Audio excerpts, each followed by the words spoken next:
Baiklah, sebelum pembelajaran dimulai, kepada siswa saya sekalian diharapkan untuk merapikan meja, kursi, dan membersihkan segala sampah yang ada di bawah meja dan kursinya. Oke, Pak. Apakah sudah siap? Sudah, Pak. Baik, kepada kita segala silakan dipimpin doanya. Bersiap. Berdoa mulai. Selesai. Baik, saya akan mengambil absen terlebih dahulu.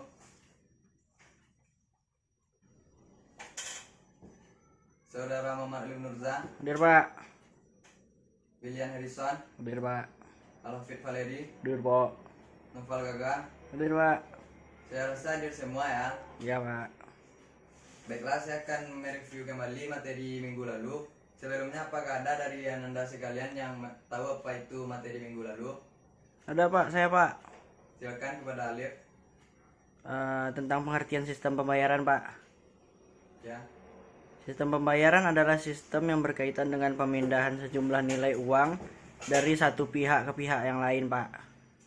Ya, benar sekali. Berikan tepuk tangan dulu untuk Alif Nurza. Baiklah, saya akan kembali mengulang. Apa itu pengertian tentang sistem pembayaran? Sistem pembayaran adalah sistem yang berkaitan dengan pemindahan sejumlah nilai uang dari satu pihak ke pihak lain. Media yang digunakan untuk pemindahan nilai uang ini sangat beragam, mulai dari penggunaan alat pembayaran yang sederhana sampai penggunaan yang kompleks, melibatkan lembaga-lembaga tertentu. Selanjutnya itu kita akan masuk kepada pembelajaran tentang alat pembayaran tunai dan non tunai. Sebelumnya, apakah sudah ada yang tahu apa itu alat pembayaran tunai atau non tunai? Belum, Pak. Baiklah, akan saya jelaskan. Yang pertama itu sejarah mengenai uang. Sejarah mengenai uang di sini dimulai pada masa sebelum barter. Pada masa sebelum barter ini orang belum menggunakan uang, sedangkan melakukan transaksi yaitu dengan cara menukarkan barang dan barang.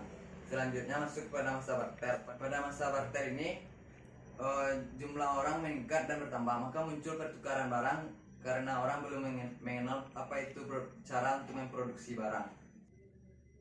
Selanjutnya pada masa uang atau barang. Pada masa ini orang sudah mulai berpikir mengenai barang perantara sebagai alat pertukaran. Selanjutnya itu masa uang. Pada masa ini sudah bisa dikatakan semakin maju, di mana kebutuhan semakin banyak dan bertambah, di mana mendorong manusia menggunakan alat perantara pertukaran yang mudah, praktis, dan mempunyai nilai dikembangkan jenis uang. Selanjutnya ada pengertian uang. Uang didefinisikan sebagai benda yang disetujui oleh masyarakat sebagai alat perantara untuk tukar menukar atau perdagangan. Di mana fungsi uang sendiri itu terdapat tiga. Yang pertama yaitu fungsi asli, yang kedua fungsi turunan. Asli uang di sini yaitu yang pertama adalah untuk alat tukar dan yang kedua sebagai satuan hitung. Sedangkan dilihat dari fungsi turunan, uang adalah suatu alat untuk pembayaran, suatu alat untuk penyimpan kekayaan dan alat untuk penimbun kekayaan. Selanjutnya itu ada jenis-jenis uang. Jenis-jenis uang dapat dibedakan. Jenis-jenis uang dapat dibedakan berdasarkan bahannya, lembaga, nilainya, dan kawasan atau daerah berlakunya. Berdasarkan bahannya itu Anda sekalian mungkin sudah tahu bahan-bahan tersendiri dari uang yang sudah Anda sekalian gunakan sehari-hari. Bahan yang pertama itu terbuat dari uang kertas dan yang kedua dari logam. Selanjutnya berdasarkan lembaga yang mengeluarkannya. Lembaga yang mengeluarkannya terdapat dibagi dua juga. Yang pertama yaitu uang kartal dan uang viral. Uang kartal adalah uang yang dicetak atau dibuat dan diedarkan oleh Bank Indonesia atau Bank Sentral. Sedangkan uang viral, uang yang dicetak atau dibuat oleh bank umum atau bank komersial dalam bentuk cek, biliet, dan giro. Selanjutnya yaitu jenis uang berdasarkan nilainya. Dilihat dari nilainya, uang dapat dibagi dengan dua nilai, yaitu yang pertama nilai penuh dan yang kedua adalah tidak bernilai penuh. Bernilai penuh di sini adalah nilai intrinsik atau pembuatannya sama dengan nilai nominalnya. Misalnya uang emas Nilai ekstrinsiknya harga emas yang terkandung dalam uang, sedangkan nilai nominalnya nilai yang tercantum pada setiap mata uang. Sedangkan jika dilihat dari tidak bernilai penuh, nilai intrinsik lebih kecil dari nilai nominalnya. Misal nilai kertas yang digunakan untuk membuat uang 10.000, nilai bahannya kurang dari 10.000. Selanjutnya itu berdasarkan kawasan atau daerah berlakunya. Kawasan atau daerah berlakunya uang dibagi dua, yaitu kawasan uang domestik dan kawasan uang internasional. Kawasan uang domestik merupakan adalah kawasan uang yang hanya berlaku pada satu negara tertentu saja, misalnya rupiah di Indonesia. Yang kedua yaitu uang internasional. Uang internasional ini uang yang tidak berlaku tidak hanya di suatu negara, tetapi berlaku di seluruh dunia untuk transaksi perdagangan internasional. Misalnya dolar Amerika Serikat dan yen Jepang. Selanjutnya ada syarat-syarat uang. Syarat-syarat uang di sini terbagi 6. Yang pertama adalah nilai tidak mengalami perubahan dari waktu ke waktu. Yang kedua mudah dibawa-bawa. Yang ketiga mudah disimpan tanpa mengurangi nilai. Yang keempat tahan lama. Yang kelima jumlahnya tidak terbatas. Dan yang terakhir adalah bendanya mempunyai mutu yang sama. Selanjutnya ada pengelolaan uang rupiah yang dilakukan oleh Bank Indonesia. Yang pertama yaitu Bank Indonesia mengatur dan menjaga kelancaran sistem pembayaran. Yang kedua, Bank Indonesia melakukan perencanaan dan penentuan jumlah uang rupiah yang dicetak dengan memperhatikan tingkat inflasi, asumsi pertumbuhan ekonomi, rencana dan pecahan uang rupiah, serta perkiraan jumlah uang yang dimusnahkan. Selanjutnya, Bank Indonesia melakukan pencetakan uang rupiah di dalam negeri dengan menunjuk salah satu badan usaha milik negeri sebagai pelaksana pencetak uang rupiah ini sendiri. Selanjutnya ada alat pembayaran non tunai. Alat pembayaran non tunai di sini ialah pembayaran yang dilakukan tanpa menggunakan uang tunai yang beredar, melainkan menggunakan cek atau biliet giro. Dan alat pembayaran menggunakan kartu seperti ATM, debit atau prabayar. Terakhir yaitu adalah jenis-jenis alat pembayaran non tunai. Yang pertama alat pembayaran sudah berkembang dan semakin lazim dipakai masyarakat. Yang kedua, transaksi pembayaran memiliki dua instrumen fisik dan aliran dana. Yang ketiga yaitu kredit transfer, merupakan perintah penempatan dana dari pengiriman ke penerima melalui jalur transfer dana dari bank pengiriman ke bank penerima. Selanjutnya itu debit transfer, sistem transfer dana di mana pemerintah debit transfer dibuat atau diotorisasi oleh pihak yang memiliki dana. Selanjutnya 3 media pembayaran non tunai yaitu berbasis kertas, elektronik dan berbasis kartu. Terkait materi yang telah saya katakan tadi, apakah ada yang ingin bertanya? Tidak, Pak. Baiklah, sebelum membentuk kelompok, saya ingin melihatkan sedikit video mengenai materi yang telah kita pelajari tadi. Berikut videonya.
Baiklah, dari video yang telah saya tampilkan tadi, apakah ada yang ingin bertanya? Tidak, Pak. Baik, selanjutnya untuk lebih memperdalam materi, saya meminta kepada siswa membuat beberapa kelompok yang beranggotakan 2 sampai 3 orang. Di mana nantinya saya akan bertanya kepada salah satu kelompok mengenai pembelajaran kita pada hari ini. Saya akan bertanya secara acak. Silakan dipahami materinya terlebih dahulu. Oke, Pak. Baik, apakah diskusinya sudah bisa dimulai? Sudah, Pak. Kelompok pertama yang akan saya panggil yaitu kelompok 1. Kepada Muhammad Alif Nurza, tolong dijelaskan apa itu pengertian dari sejarah uang. Baik, Pak, saya akan menerangkan atau mempresentasikan tentang sejarah uang, yaitu pertama masa sebelum barter. Pada masa ini orang belum bisa menggunakan uang. Perdagangan dilakukan dengan cara menukarkan barang dengan barang. Dan yang kedua yaitu masa barter.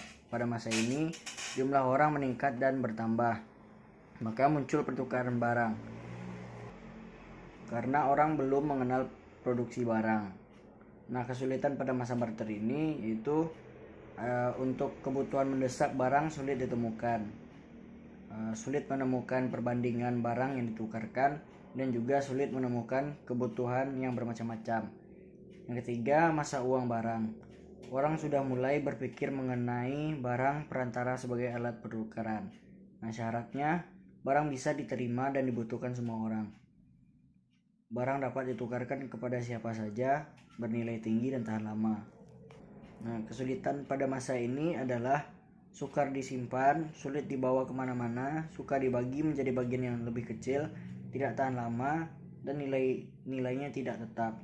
Nah, jenis barang yang ditukarkan pada masa ini adalah kulit hewan, batu-batuan berharga, kulit pohon, dan logam. Dan yang keempat itu adalah masa uang. Pada masa ini semakin maju, kebutuhan semakin banyak dan bertambah, mendorong manusia menggunakan alat peralatan atau alat perantara pertukaran yang mudah, praktis, dan mempunyai nilai dikembangkan jenis uang. Baik, terima kasih kepada Alif. Sebelumnya tolong berikan tepuk tangan untuk Alif. Baik, saya akan mereview kembali sejarah uang yang telah dipaparkan oleh Alif tadi. Yang pertama itu masa sebelum barter. Pada masa ini orang belum bisa menggunakan uang. Perdagangan dilakukan dengan cara menukarkan barang dengan barang. Yang kedua ada masa barter, yaitu pada masa ini jumlah orang meningkat dan bertambah, maka muncullah pertukaran barang karena orang belum mengenal produksi barang. Kesulitan pada masa ini itu untuk kebutuhan mendesak barang sulit ditemukan. Yang kedua sulit menemukan perbandingan barang yang ditukarkan. Yang ketiga sulit menemukan kebutuhan yang bermacam-macam. Selanjutnya itu pada masa uang barang. Pada masa ini orang sudah mulai berpikir mengenai barang perantara sebagai alat pertukaran. Syarat di sini syarat dalam melakukan syarat pada masa uang barang ini, yang pertama itu barang bisa diterima dan dibutuhkan semua orang. Yang kedua, barang dapat ditukarkan kepada siapa saja, bernilai tinggi dan tahan lama. Sedangkan dilihat dari kesulitan pada masa uang barang ini, yang pertama itu kesulitannya sukar disimpan. Yang kedua, sulit dibawa kemana-mana, sukar dibagi menjadi bagian yang lebih kecil, tidak tahan lama, dan juga nilainya tidak cukup atau tidak tetap. Jenis barang yang digunakan pada masa ini yaitu kulit hewan, batu-batuan berharga, kulit pohon, dan logam. Selanjutnya kita masuk kepada masa terakhir, yaitu pada masa uang. Pada masa ini semakin bisa dikatakan sudah semakin maju karena kebutuhan semakin banyak dan bertambah, sehingga mendorong manusia untuk menggunakan alat pertukaran yang lebih mudah daripada masa-masa sebelumnya. Sehingga pertukaran dapat dilakukan secara praktis dan mempunyai nilai dan dikembangkan jenis uangnya. Selanjutnya saya akan meminta kepada kelompok 3, kepada perwakilan kelompok 3 Muhammad Alafid Valeri, tolong dijelaskan mengenai jenis-jenis uang. Kepada Alafid tolong dijelaskan. Pak, saya sebelumnya akan memperkenalkan diri dulu. Nama saya Al-Hafid Pak, dari kelompok 3. Baik, saya akan menjelaskan tentang jenis uang. Itu yang A, berdasarkan bahannya, terdiri dari uang kertas dan logam. Yang B, berdasarkan lembaga yang mengeluarkannya, yaitu uang kartal, uang yang dicetak atau dibuat dan diedarkan oleh Bank Sentral, itu Bank Indonesia. Yang kedua itu uang giral, uang yang dicetak, dibuat dan diedarkan oleh bank umum atau bank komersial dalam bentuk cek, biliet, giro atau perintah membayar. Yang C, berdasarkan nilainya, uang bernilai penuh atau full bodied money. Nilai intrinsik atau badan pembuatannya sama dengan nilai nominalnya. Misalnya uang emas, nilai intrinsiknya harga emas yang terkandung dalam uang, sedangkan nilai nominalnya nilai yang tercantum setiap mata uang. Nah, uang tidak bernilai penuh atau representative full bodied money, nilai intrinsik lebih kecil dari nilai nominalnya. Misal, nilai kertas yang digunakan untuk membuat uang 10.000, nilai bahannya kurang dari 10.000. Yang D, berdasarkan kawasan atau daerah berlakunya, yaitu uang domestik, uang yang berlaku di daerah tertentu, misal rupiah di Indonesia. Yang kedua, uang internasional, uang yang berlaku tidak hanya di suatu negara, tapi berlaku di seluruh dunia untuk transaksi perdagangan internasional, misal dolar Amerika Serikat, Dutch Mark Jerman, dan yen Jepang. Oh baik, benar sekali paparan yang telah dijelaskan oleh Alafid tadi. Sebelumnya tolong berikan aplaus untuk Alafid. Baik, saya akan menjelaskan kembali atau mereview ulang jenis uang yang telah dijelaskan oleh Al-Hafid tadi. Yang pertama, jenis uang berdasarkan bahannya. Jenis uang berdasarkan bahannya ini terdiri dari dua bahan. Yang pertama yaitu terdiri dari kertas, dan yang kedua terdiri dari bahan logam. Yang kedua yaitu jenis uang berdasarkan lembaga yang mengeluarkannya. Yang pertama, lembaga yang mengeluarkan uang kartal. Uang kartal di sini uang yang dicetak atau dibuat dan diedarkan oleh Bank Sentral atau Bank Indonesia. Yang kedua, uang giral merupakan uang yang dicetak, dibuat dan diedarkan oleh bank umum atau bank komersial dalam bentuk cek, biliet giro atau perintah membayar. Selanjutnya yang ketiga, berdasarkan nilainya.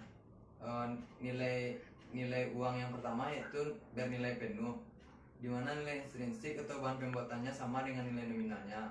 Misalnya uang emas, nilai intrinsiknya harga emas yang terkandung dalam uang, sedangkan nilai nominalnya adalah nilai yang tercantum setiap mata uang. Yang kedua itu uang tidak bernilai penuh. Di sini nilai intrinsik lebih kecil dari nilai nominalnya. Misal, nilai kertas yang digunakan untuk membuat uang 10.000, nilai bahannya kurang dari 10.000. Selanjutnya, jenis uang berdasarkan kawasan atau daerah berlakunya. Yang pertama yaitu berdasarkan kawasan atau daerah berlakunya. Yang pertama yaitu uang domestik. Uang ini berlaku di daerah tertentu saja, misalnya yaitu mata uang rupiah yang hanya berlaku jika digunakan sebagai alat tukar atau pembayaran di negara Indonesia. Sedangkan jika dilihat dari kawasan uang internasional, uang ini tidak hanya berlaku di dalam satu negara saja, tetapi berlaku untuk seluruh dunia sebagai alat pembayaran, seperti uang dolar Amerika Serikat yang bisa dijadikan transaksi perdagangan internasional. Begitu juga dengan mata uang dari Jepang yaitu yen. Baiklah, saya rasa kalian sudah paham mengenai materi pembelajaran kita pada hari ini. Maka saya akan mereview kembali materi yang telah saya ajarkan pada hari ini secara garis besar saja. Yang pertama itu kita telah mempelajari materi mengenai sejarah uang, pengertian uang, fungsi, jenis dan syarat uang, unsur pengamanan uang rupiah, pengelolaan uang rupiah oleh Bank Indonesia, dan alat pembayaran non tunai, serta jenis-jenis dan alat pembayaran non tunai.